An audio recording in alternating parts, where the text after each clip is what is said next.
silencio, silencio y yo, ya sin palabra, somos felices. Hola amigos, somos Jorge Carranza y Eduardo Planas. Estamos en el programa El Boletín Literario Basta Ya en la Radio, por FM Libre 92.7 del dial. Estamos con nuestro operador, Loni Abril. Pueden enviar mensajes al WhatsApp de la radio, 351-805-4329. Y bueno, amigos, tal como lo hemos anunciado, esta noche está con nosotros la poeta Claudia Massín. Haremos una breve biografía de ella. Claudia nació en Resistencia, Chaco. Es escritora y psicoanalista. Vivió desde 1990 hasta el año 2019 en Buenos Aires y actualmente reside en la ciudad de Córdoba. Claudia coordina talleres de escritura y ha publicado 10 libros de poesía. Bizarría en el año 1997, Geología en el 2001, La Vista en el 2002, Abrigo 2007, La Plenitud en el 2010, El Verano, Ediciones de La Paz en el año 2010, La Cura, Hilos en el año 2016, La Siesta en el 2017, Lo Intacto en el 2018, El Cuerpo en el 2020. Existen además 2 antologías de su obra, El Secreto en el 2007 y La Materia Sensible en el 2015, y una edición de su poesía reunida, La Desobediencia, en el año 2018. Su poema Tomboy, del libro Lo Intacto, en traducción al inglés, ha ganado el premio 2019 de la revista de la Asociación de Poetas Norteamericanos, y su libro La Vista ganó el premio Casa de América de España año 2002. Su libro Lo Intacto obtuvo mención en el Fondo Nacional de las Artes en el año 2004. Sus libros han sido traducidos al francés, inglés, sueco, portugués e italiano. Dentro, muy dentro de mí, llama una voz. Yo no comprendo lo que dice y cómo habría de contarle a los demás lo que no sé. Así dicen unas líneas del poema En Cuerpo y Alma de Claudia Massín. Una voz franca, descarnada, sube de la herida. Una desolada ternura dice el mundo. Un mundo feroz, brutal, hermoso, en el que la temporada de caza se abre todos los días apenas sale el sol. Dolida, lúcida, lo sabe, escarba y raspa las palabras propias con las ajenas y ve surgir la llama débil de un lenguaje compartido. Busca iluminar esos detalles tan insignificantes que no serían jamás parte del drama. El contacto del pasto en los pies descalzos, la alegría primera bajo un chorro de agua en el sopor de la siesta. Bienvenidos a la poesía del cuerpo, de todo el cuerpo, del alma, de todo el alma. Bienvenidos a la poesía de Claudia Massín.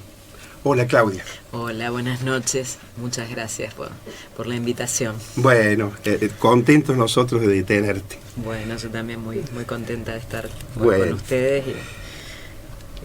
No sé, por ahí puedo empezar compartiendo algunos poemas inéditos. Esa es la idea, Bueno. Vamos Claudia.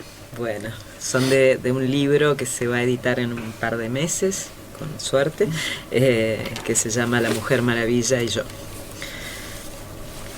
Lo que saben ustedes. Si no se cura el tronco del espinillo, cubierto de manchas blancas, marrones, de hongos que se le prenden, si no puede tragar la savia que sale del sol y recae en esos organismos parásitos, y es a ellos a quienes alimenta y fortalece, si no se cura él, yo tampoco. Si no se cura la pata quebrada del perro que renguea en lugar de correr hacia el hierro del monte a cumplir su deseo de salir de la casa que no es suya, si no alcanza a llegar a su casa, yo tampoco puedo. si no se cura la pata de ese perro al contacto con el aire y la luz, si no vuelve a su lugar el que le toca, el que más quiere, mi fractura no tiene ninguna chance de soldar. Si no se cura el ala parda del pájaro carpintero, si se ve obligado a arrastrarse por el suelo en lugar de montarse a la corteza y picotearla, si él no cumple su tarea, si está enfermo, yo seguiré enferma para siempre y mi tarea, que no conozco, quedará incompleta. Si el pez cebra no puede regenerar su corazón, la iguana su cola, el ciervo sus cuernos, el tiburón sus dientes, sus pinzas el cangrejo, si ellos, que son sus propios chamanes y por un misterio inconcebible saben restituir lo que no está, si esa operación de magia no resulta, yo no tengo remedio. Si vos no podés hacer que deje de dolerte lo que te pasó a los 6 años y aún ahora sigue sucediéndote, me seguirá pasando a mí. Estoy desahuciada si no me convierto en vos y en ellos, si creo que están afuera, que estoy afuera de vos, de ellos que son vos, que soy yo, cicatriz de lo que no fui pero podría haber sido, hermanos, compañeros, sin ustedes no puedo curar ni el más pequeño de mis males, si ustedes se enferman y mueren, yo misma enfermo y muero con ustedes. Que se pueda. Todo alrededor es más fuerte que un cuerpo humano, todo tiende a la disolución, pero antes de darse por vencido se repara a sí mismo 1 y 1000 veces de maneras que no comprendo. Déjenme verlos un rato más, no hay garantías de que entienda, pero déjenme verlos. Mirándome a mí misma quedo sola y sola, como haría para saber lo que saben ustedes. Lo que tarda un hueso roto en soldarse. Por este único hueso que no se regenera, no estoy muerta, pero espero. Audre Lorde. Cuentan que se puede poner fecha al inicio de la civilización. Empezó con el primer hueso quebrado y soldado. Esa soldadura habla, dice, tuvo que haber alguien que cuidara, que no dejara morir a alguien, que hiciera por aquel que fue herido todas las cosas que él no podía, alguien que le proveyera el alimento y el agua. Una vez me preguntaste, ¿cómo va a ser este cuerpo mío, al que se le saltan los huesos por debajo de la piel casi a la vista? ¿Cómo voy a hacer con un cuerpo así de flaquito, así de endeble, para aguantar lo que se viene? Pienso en tus huesos casi visibles, casi rompiéndose. El comienzo de la civilización no fue la guerra, fue alguien casi animal, casi humano, que se quedó despierto vigilando el sueño de un herido, igual de animal, igual de humano. Fue alguien que esperó lo que tarda un hueso roto en soldarse. Muchos, muchos, muchos días. Al comienzo no hubo un combatiente, sino un enfermero y un enfermo. Me preguntaste cómo voy a hacer. Yo no sabía. Decimos, te entiendo, siento lo mismo, sabemos, no es, nunca será lo mismo. Es como hablar en un idioma diferente y pasarnos la vida queriendo traducir lo intraducible. Cada idioma tiene su giro, su manera de trabajar el silencio hasta agotarlo, hasta que deje salir una gota o un rubí, el tesoro que lleva adentro, hermoso, inaccesible. Cómo se aprende un idioma que viene de ese planeta cercano y a miles de años luz que habitamos en la misma casa todos los días. Yo, que no tengo tu placidez, tu aceptación, me inclino ante vos para decirte algo que puede ser que no escuches. Es tanto el ruido, no importa, igual te lo digo. Voy a quedarme acá. Si en algún momento te rompieras, vas a estar acompañada. Yo no sé quién sos, vos no sabés quién soy. Nos cruzamos una vez y decidimos seguirnos y eso fue todo. Y no es poca cosa aceptar la compañía de una extraña, su amor. Yo te prometo, lo que dure el viaje, mucho o poco, será inolvidable. Aunque tantas veces no nos veamos metidas en el caparazón en que cada una vino, será inolvidable el desencuentro, sí, pero será aún más inolvidable ese destello, ese cortocircuito, el momento rarísimo en que nos reconozcamos y el azar, que es a veces involuntariamente compasivo, permita que vos seas yo y yo sea vos por una milésima de segundo, aunque sea imposible.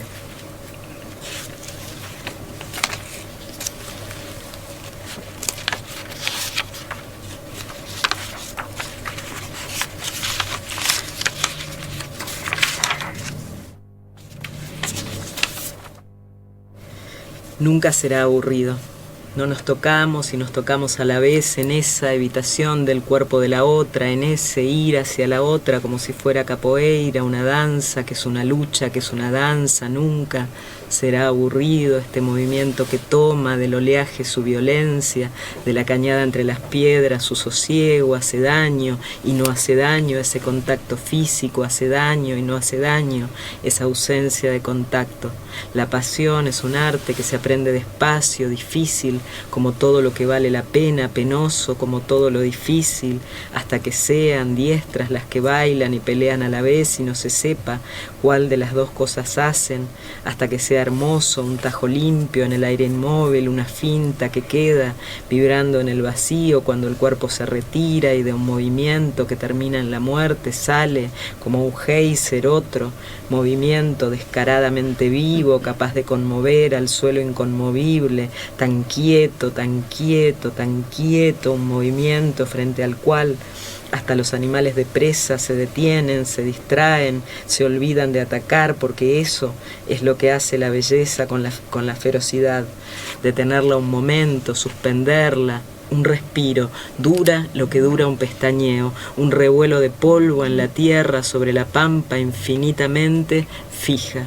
Después se abren y se cierran los ojos de nuevo, se resignan a lo que tienen que ver, embrutecidos, se acostumbran a la cansina, desolada manera en que pasan los días, a la fealdad que iguala todo, lo opaco, lo que brilla. Después el campo inmenso vuelve a su desidia, a su tristeza, se inclina ante una fuerza vieja que sabe cómo dejarlo de rodillas. Estamos yendo hacia ese momento que disuade del mordisco, del zarpazo, que provoca una repentina bondad de la tierra que pasa de la sequía a la exuberancia cuando ya no hay esperanza de que el viento llegue alguna vez, de que la tensión en la atmósfera ceda y se suelte como en un baile, una pelea. Vale la pena vivir para esperar ese momento. Tu amor abrió una herida porque todo lo que te hace bien siempre te hace mal. Tu amor cambió mi vida como un rayo para siempre, para lo que fue y será. Lo que fue y será. La bola sobre el piano a la mañana, aquella que dejamos de cantar. Llegó la muerte un día y arrasó con todo un vendaval. Y fue un fuerte vendaval. Algo de vos llega hasta mí. Cae la lluvia sobre París, pero me escapé hacia otra ciudad y no sirvió de nada porque todo el tiempo estabas dando vueltas y más vueltas que pegué en la vida para tratar de reaccionar. Un tango al mango revoleando la cabeza como un loco de aquí para allá. De aquí para allá. Después vinieron días de misterio y frío casi como todos los demás. Lo bueno que tenemos dentro es un brillante, es una luz que no dejaré escapar jamás. Algo de vos llega hasta mí. Cuando era pibe tuve un jardín, pero me escapé hacia otra ciudad y no sirvió de nada porque todo el tiempo estaba yo en un mismo lugar y bajo una misma piel.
el tema Tumbas de la Gloria de por Fito Páez. Claudia, en una entrevista dijiste, la poesía reescribe la vida y lo hace constantemente. Lejos de dar cuenta de lo que hemos vivido, lo transforma, lo subvierte, lo embellece. Hablemos un poco de eso. ¿Es así?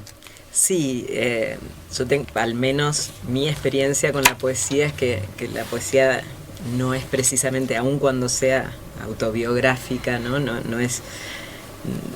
habla de lo efectivamente sucedido, ¿no? Sino que construye como su propia versión de la historia, ¿no? Y en esa versión poética de la historia, bueno, cambia de alguna manera lo efectivamente sucedido, ¿no? O sea, como es capaz de transformar de alguna manera el pasado, ¿no? O sea, Sí, y lo hace constantemente, ¿no? Es como una cosa que se regenera a sí misma, ¿no? Algo así. Claro, y por eso yo pienso la poesía como lenguaje poético como liberador, ¿no? Porque nos quita como de esa idea de que hay cosas que están dadas y que son de una determinada manera y que tenemos, bueno, estas historias que nos contamos a nosotros mismos y le contamos a los demás, ¿no? Las historias de nuestras vidas que son como, como estancas, ¿no? Como, bueno, esta soy yo, esta es mi historia, esto me pasó, ¿no? Y la poesía más bien lo que hace es contar cada vez la historia de un modo distinto, ¿no? O, cambiar la perspectiva, ¿no? Y, es algo como que se va moviendo, ¿no? Como un cuerpo vivo, ¿no? Sí, absolutamente. Yo siempre me gusta pensarlo como el reino del condicional, ¿no? Como, ¿y si, no? ¿Y si esto hubiera pasado de esta manera? ¿Y si esto? ¿Y si esto pudiera ser, ¿no? Ya mirando también al futuro, ¿no? Y si esto pudiera ser de esta otra manera, ¿no? Como rompiendo lo que nos es transmitido como lo dado, ¿no? Lo que no se puede cambiar, ¿no? Y se abren infinitos mundos, ¿no? Claro, y eso es también lo que tiene de revolucionario, ¿no? O sea, digo, sabemos que la poesía no va a cambiar el mundo, pero pero tiene esa posibilidad, ¿no? Como de subvertir, de revolucionar. Exacto. Digamos, quizás modestamente, ¿no? Como de una manera módica, digamos, pero... Sí. También has dicho que sin empatía no hay poema. Sí, bueno, últimamente he estado como pensando bastante en la palabra empatía, ¿no? Que es una palabra como tantas palabras hermosas, ¿no? Que ha sido como un poco abusada. Sí, y muy rápidamente, ¿no? Como fue como tomada un poco por el status quo, digamos, ¿no? Entonces pensaba, bueno, ¿qué palabra? Y hay otra palabra que a mí me gusta mucho y que la pongo muy en relación con la empatía, pero que a veces, bueno, para algunas personas algunas personas entre las que me incluyo, nos remite un poco a la tradición cristiana, ¿no? Que es la compasión, ¿no? Claro. Por mi parte vino más por el lado budista, ¿no? Y por las lecturas budistas, pero... Pero es una palabra que a mí me encanta, ¿no? Porque no tiene nada que ver con la lástima sino que más bien sería como otro modo de decir empatía, digamos, ¿no? Un modo menos menos New Age, digamos, porque eso es lo que se ha vuelto, lamentablemente. Claro. Vos dijiste recién, la poesía no va a cambiar el mundo, y hay una línea que vos, de un poema tuyo, que dice: nosotros no vamos a cambiar el mundo, pero decís algo tan claro, decís: la victoria es que las cosas no nos cambien a nosotras. Wow, Claro, y creo que ahí es donde la poesía tiene mucho que ver, ¿no? Claro, o sea, ¿no? Claro. Es como ese enclave de resistencia, ¿no? Sí, los embates sí. Entra un aire, ¿no? Claro. Sí, como un discurso otro, digamos, ¿no? Que no es ese discurso hegemónico, que bueno, tiene que ver con lo que decía antes, ¿no? Que transmite como impotencia, ¿no? O sea, bueno, las cosas están dadas, solo te queda acomodarte ahí en la trampa, digamos, ¿no? Sí. No hay mucho que hacer, digamos. Bueno, al menos la poesía y hemos intenta... notado que En tu poesía tiene mucho que ver el cuerpo, ¿no es cierto? La relación entre el cuerpo y la poesía. Sí, bueno, para mí personalmente yo nunca pude pensar la poesía como un acto intelectual, digamos, ¿no? La escritura de poesía como un acto intelectual. No pienso tampoco a los poetas como intelectuales, aunque puedan serlo, digamos, pero sino que pienso más bien la poesía como un hecho artístico, ¿no? Y que como todo hecho artístico involucra muy directamente el cuerpo, ¿no? O sea, como se escribe desde el cuerpo, desde la emoción que tiene su correlato en el cuerpo, ¿no? Parecería ser un acontecimiento la poesía, ¿no? Algo que sucede. Absolutamente, no es algo que hacemos, digamos, ¿no? Claro, Lo que siempre pensé y siempre confirmo, ¿no? A la hora de escribir, es que no es algo que decidas hacer o que tenga que ver con la voluntad, ¿no? Claro. Sino que más bien es algo que Sucede. pasa, ¿no? Ni siquiera puedes decir que haces pasar, ¿no? Y después ¿Qué pasa? te pasa a vos, Te pasa. digamos. Y después arremangarse con el lenguaje. ¡Ah! Sí, después, bueno, uno hace lo que puede, digamos, ahí sí yo podría decir que ya es, ¿no? Como una instancia más subjetiva la que trabaja el poema, pero igual es una instancia subjetiva también mediada por intuiciones, por cuestiones inconscientes, asociaciones inconscientes, ¿no? Sí. Tampoco es, ¿no? Un trabajo Sí. racional y Seguro. Y en tu caso, lógico, ¿no? ¿qué hace que arranque el poema, digamos? Y en mi caso es más bien un arrebato, digamos, ¿no? A mí me gusta mucho una idea de Hélène Cixous, no me salía el nombre de la autora, una ensayista francesa, bueno, poeta, narradora también, que habla del soplo, ¿no? Como que hay un soplo que en un momento atraviesa el cuerpo de quien escribe, digamos, y bueno, y que te exige, ¿no? Bueno, escribime, ¿no? Sí. Escríbeme, dice como ella, un la traducen, instrumento, ¿no? Como un claro, instrumento. sí, como que te demanda, te impele, ¿no? Bueno, Sí. escribime. Y a mí me sucede de esa manera, ¿no? Hay algo que no se sabe de dónde viene ni qué quiere decir que te exige, ¿no? Bueno. Vos sabés, Claudia, que me hace acordar lo que decía Mariela Laudecina. Ella decía, empiezo a sentir una inquietud Sí, que no me puedo tener, decía ella, ¿no? Sí, como algo que te... Sí. Que la única manera de aquietar es, bueno, sentarse e intentar... Claudia, ¿y hasta qué punto hay control sobre lo que uno escribe? Creo que hay un mínimo control, digamos. La verdad es que no creo, o sea, que en el momento de la escritura me parece que no hay ningún control. Creo que hay un mínimo control que sí está dado por la instancia de reescritura, de corrección, digamos, que esa es la instancia donde yo digo, bueno, ahí lo racional empieza a jugar, pero no deja de jugar lo inconsciente, ¿Y en algún momento está pulsional. terminado el poema? Y yo creo que hay poemas que no se terminan, digamos, que una abandona, ¿no? Por lo menos, nuevamente, en mi experiencia hay poemas que, o sea, una termina abandonando por cansancio, digamos, Sí, ¿no? Bueno, sí. Que llegás a un punto que decís, bueno, este es el punto al que puedo llegar yo en este momento. Sí. No hay manera de que pueda hacer algo más con este poema. Hay poemas que sí, que yo siento que se cierran, ¿no? Y es como un milagro cuando pasa eso, ¿no? Que de repente decís, está, ¿no?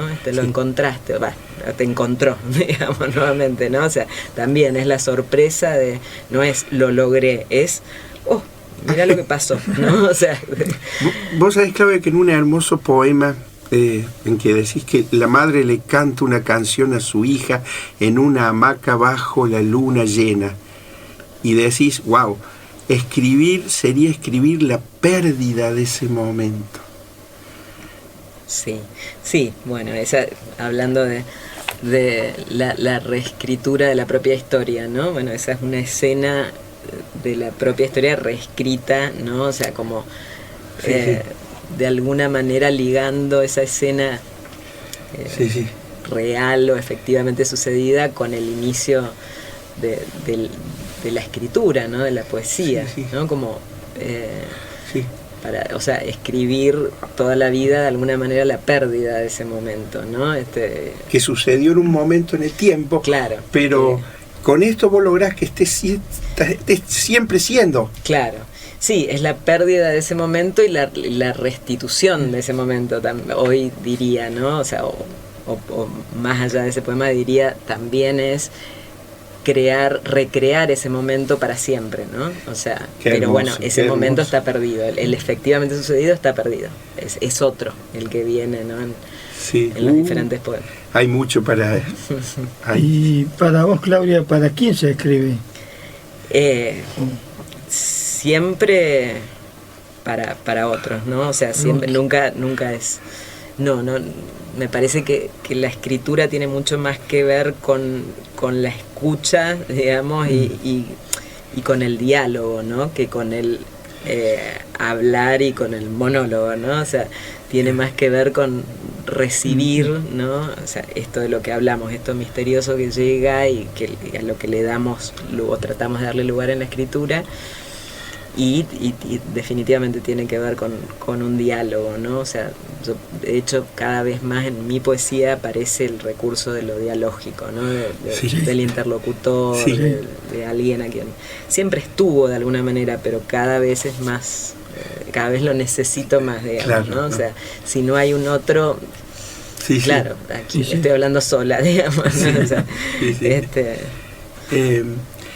el potrillo, ciervos, lagartos, anfibios, bestias, insectos, serpiente, el pájaro carpintero, el pez cebra, el iguana, el tiburón, el cangrejo, un lagarto, el mundo animal y el mundo mineral, ¿no? Muy presente en tu obra. Sí.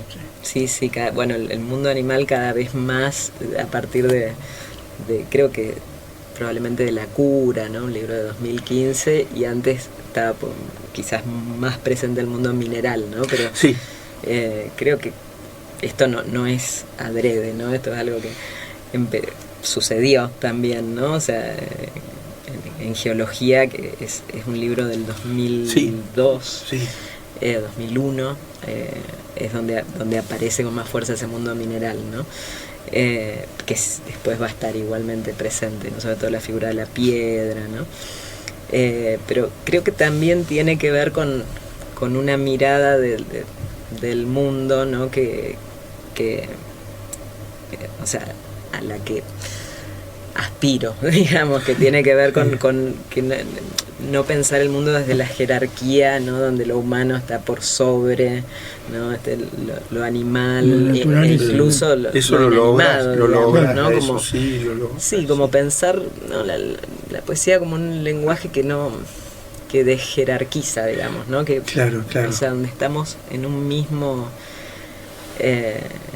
nivel, ¿no? O sea, incluso los seres sintientes y los que no, digamos, los inanimados, ¿no? Sí, como poder pensar un mundo donde convivimos, no donde unos explotamos a otros, digamos, ¿no?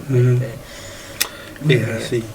Y hablemos un poco de ese ligero, sutil desasosiego en largas horas de la siesta. Está presente en tu... Eran momentos muy fuertes, muy ¿no? especial esa vigilia, en pleno día.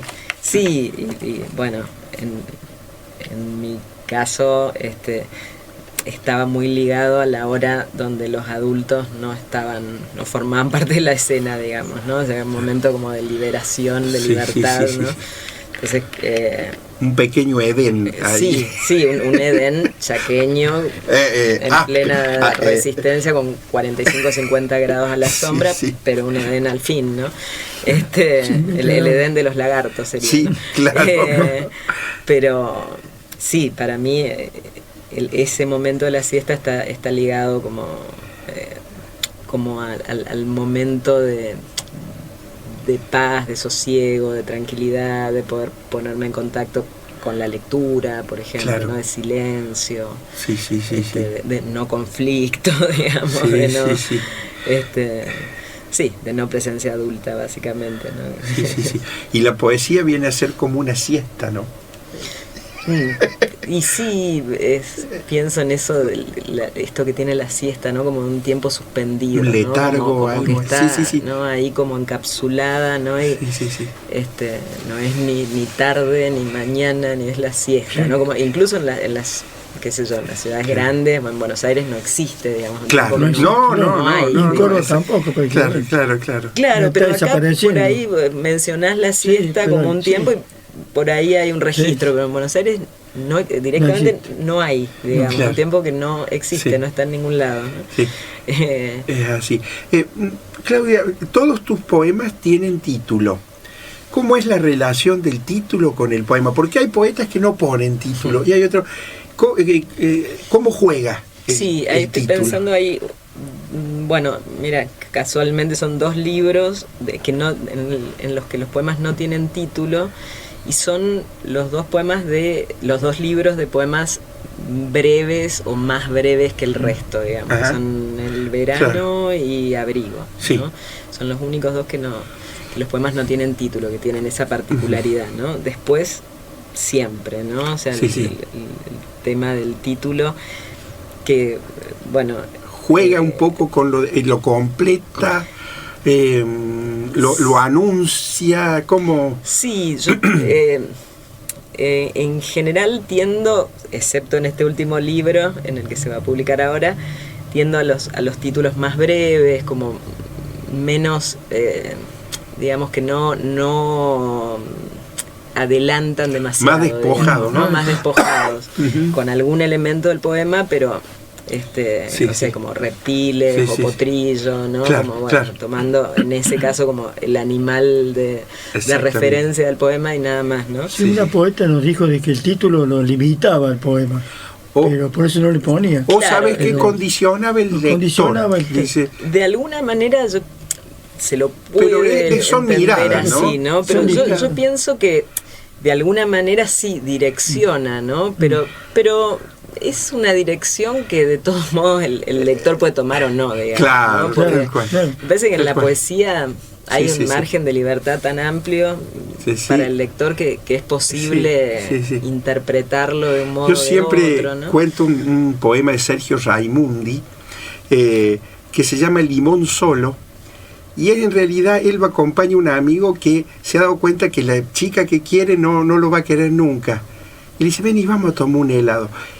Y el título Limón Solo es cuando vos vas y decís, y me pareció tan genial, juega, ¿no? Claro, Con ahí eso hay porque un lo juego completa. directamente, Sí, claro. sí, hermoso. Sí. Pienso que hay maneras de hacer Sí. jugar el título, digamos, Sí. que puede completar el sentido del poema, o los sentidos del poema, ¿no? ¿Tiene que haber emoción en un poema? Para mí sí. No solo como poeta, ¿no? Sino como lectora, ¿no? O sea, cuando no aparece la emoción en el poema, yo me quedo afuera, ¿no? Puedo quedarme afuera diciendo qué lindo objeto, ¿no? O sea, como Claro. quien mira Tiene que pasar. un objeto bello, pero que Sí.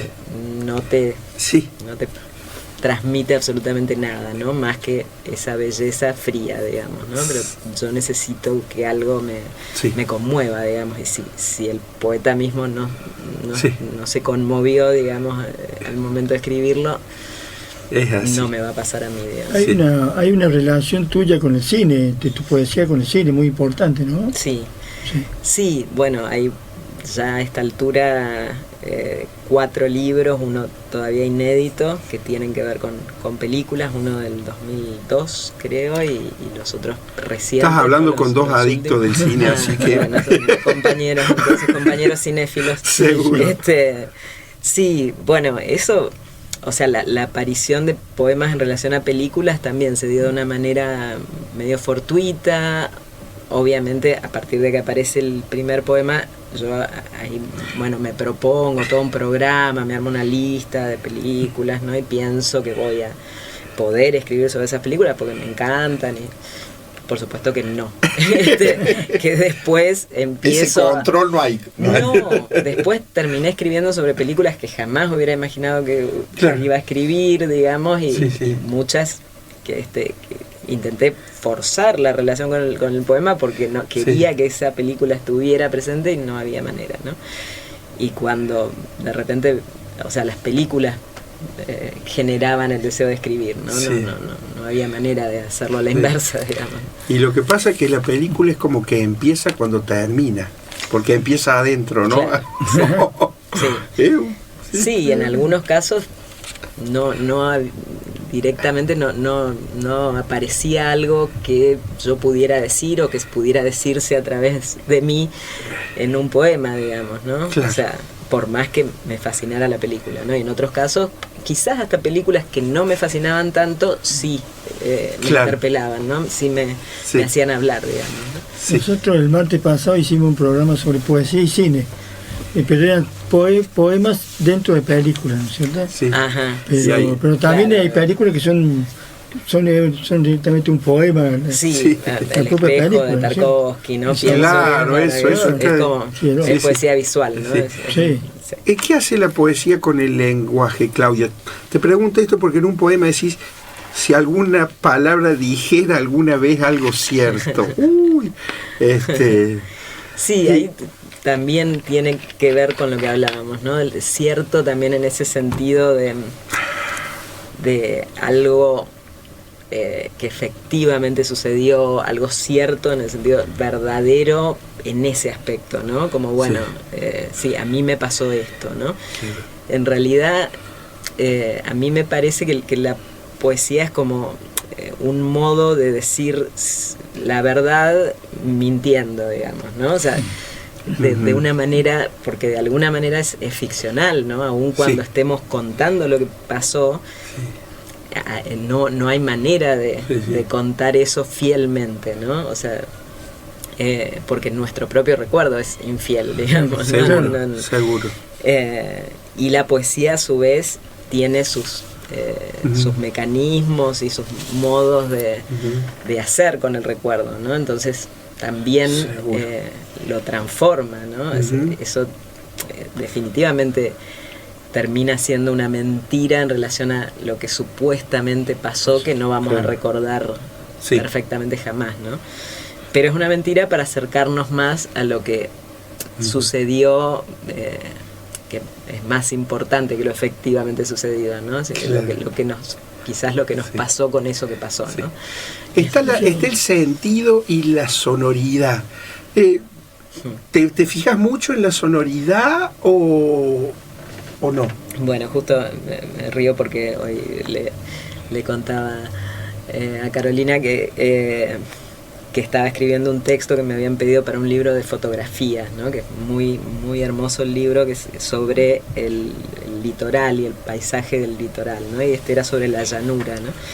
Y en un momento me encontré, bueno, salí a la calle a comprar algo, ¿no? Y en medio de la escritura de este texto, y me encontré como repitiendo mentalmente la cadencia, ¿no? El ta ta ta ta ta, ta, no, que no recuerdo ahora cuál era la cadencia particular, pero había seguido en mi cabeza, digamos, ¿no? Resonando. Cuando vos leíste recién se nota bien, se nota la cadencia, el ritmo que tiene. Sí, eso me parece como muy importante, ¿no? Incluso las rimas internas, ¿no? O sea, es algo a lo que le presto atención de una manera, o sea, ya está incorporado, digamos, ¿no? No es que soy consciente en el momento de escribir, sí, quizás en el momento de corregir, ¿no? Pero sí, está como, hay una musicalidad que ya está ahí, ¿no? Sí, va yendo. No ¿Y es... con el silencio cómo te llevas? Entre la poesía y el Bueno, silencio. yo soy como una poeta que habla mucho en los poemas, ¿no? O sea, hay como una especie de elocuencia ahí, ¿no? Como versos en muchos poemas muy largos, caudaloso, ¿no? Sí, Una cosa caudalosa. Es una buena pregunta, porque sí, quizás, o sea, el silencio está ahí, ¿no? Está igual, digamos, aunque haya aunque se diga tanto, ¿no? Sí. Pero no hay como, o sea, no hay un trabajo, en mi caso particular, sobre el silencio, ¿no? Sí. Claudia, muy brevemente, ya como ciudadana, como persona en el mundo, cosas que te duelan, te conmuevan de lo cotidiano. Bueno, la injusticia en todos sus modos, ¿no? O sea, en relación a lo social, a las cuestiones de género, bueno, en todas sus manifestaciones, que son muchísimas, ¿no? Bueno, eso está como Sí. presente también en mi poesía, Sí, ¿no? sí, se trasluce claramente. Ese dolor, ¿no? Que relacionado, yo creo que la palabra sería injusticia, ¿no? Con las situaciones Claro. de injusticia, de inequidad, Y no es un mundo que ayude a Claro, es que no, como que duele pareciera el que mundo. cada vez la Sí. balanza Se se duele inclina cada vez más, más. ¿no? Y Sí, cada vez hay menos posibilidad de equiparar esa balanza. Vamos a un tema musical.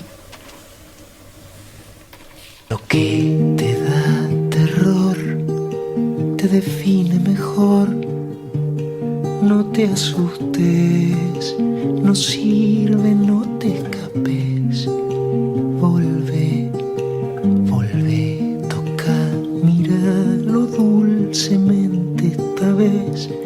Que hay tanto de él en vos, pero hay más de vos en él. ¿Dónde queda lo que crees? ¿Dónde queda lo que ves? ¿Dónde se irá? Si se va, ¿dónde se fue? ¿O será que ya no está? Si hay Dios, si hay amor, si hay vida después, si hay mundo, si hay hoy, hay mañana y tal vez, si hay ayer, si hay recuerdos, si hay de haber o hay de doler. Lo que te da terror te define mejor.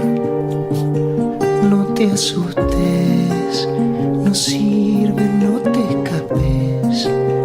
Volve, volve, toca, míralo dulcemente esta vez. Que hay tanto de él en vos, pero hay más de vos en él. ¿Cómo, cuándo, dónde, quién fue, para quién será, quién ha sido y por qué el frío, la pasión, la vejez, el amo, el esclavo y el dolor de reconocerse atado, golpeado, libre, liberado, culpable, culpado, al frente, al costado de quien no se larga por miedo a quedar. Escuchábamos Lo que te da terror de y por Gabo Ferro. Claudia, un grupo más de poemas. También de La Mujer Maravilla y yo, la enfermedad que siempre vuelve, la cura que siempre recomienza. Tiene un epígrafe de Eliot. Pero no hay competencia, solo existe la lucha por recobrar lo perdido y encontrado y perdido una vez y otra vez. Pero quizás no hay ganancia ni pérdida. Para nosotros solo existe el intento, lo demás no es cosa nuestra.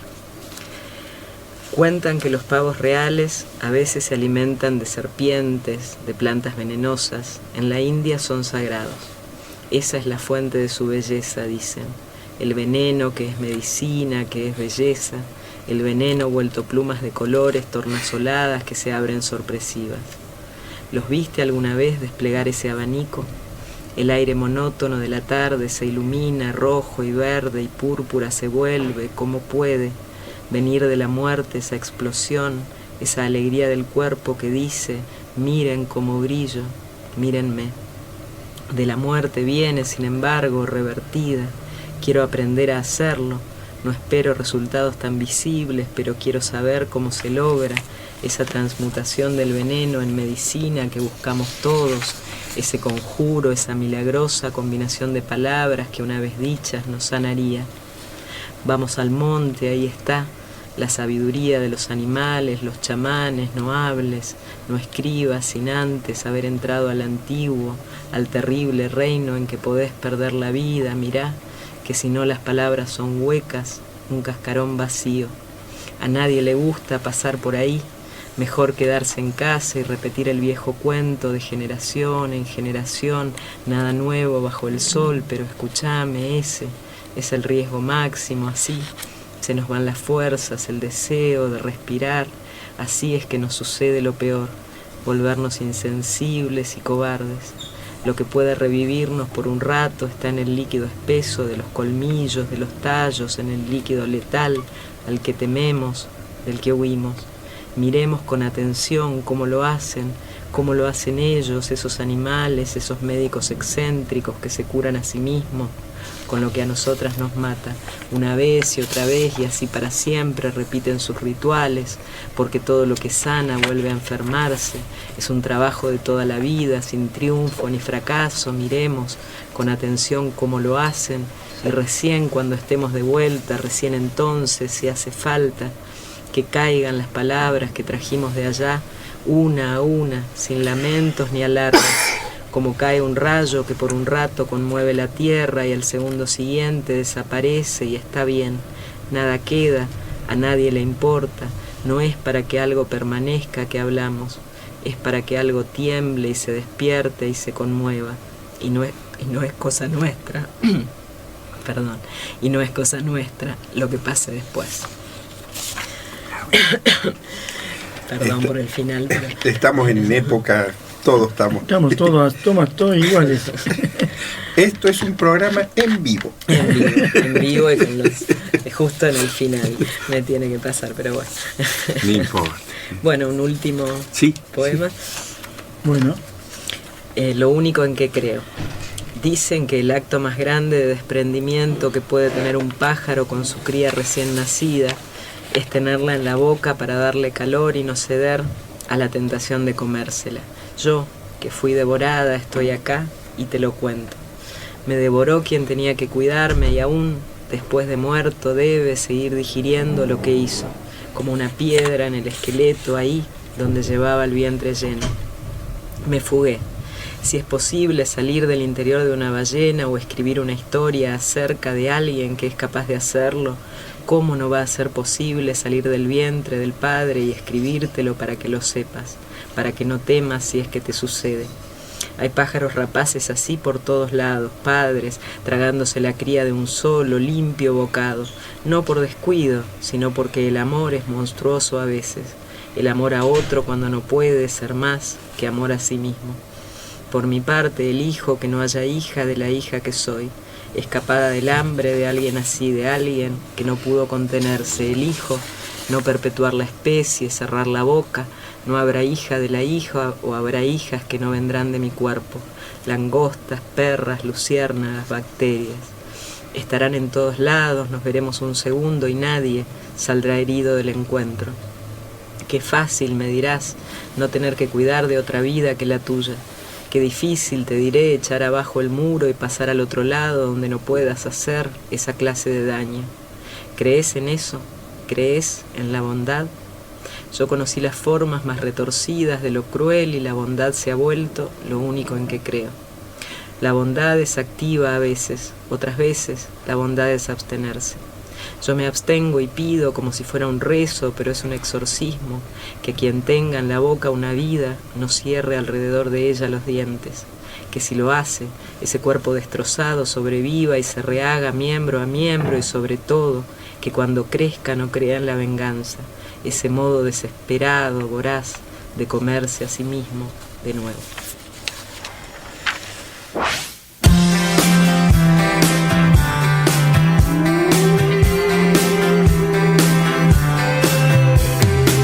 Tomamos el camino más corto, había que llegar rápido a ningún lugar. Una jauría de perros casi nos mata en Tahití a mi bro y a mí en la mitad de la noche. Dos ninfas del Olimpo se quitaron las alas en ese sucio bulevar. Entonces en un minuto el cielo se hizo un techo de estrellas.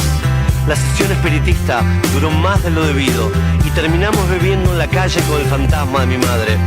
Después salí a buscar venganza y allí estaba ese niño jugando con una navaja mirándose en mi espejo. ¿Te acordás? Fueron los años salvajes. Fue vivir y morir todo a la vez. Llevo en mi piel las esquirlas de este viaje. Lo dimos todo hasta el fin. La noche que murió mi padre Escuchábamos Los Años Salvajes, tema dedicado a Fabiana Cantilo de por Fito Páez. Claudia, bueno, unas últimas palabras ya para ir cerrando. Bueno, les agradezco muchísimo la invitación, la verdad es que fue una charla preciosa, podríamos haber seguido Sí. una hora más, así que bueno, eso no pasa siempre, así que gracias. Gracias a vos de corazón. Gracias a vos, Claudia. Y bueno, nos despedimos comunicando a todos los oyentes que el próximo programa nuestra invitada será la poeta Olga Cabrera Ladú. Buenas noches. La vida no sobra, la muerte no sobra, una flecha partió la cuerda del reloj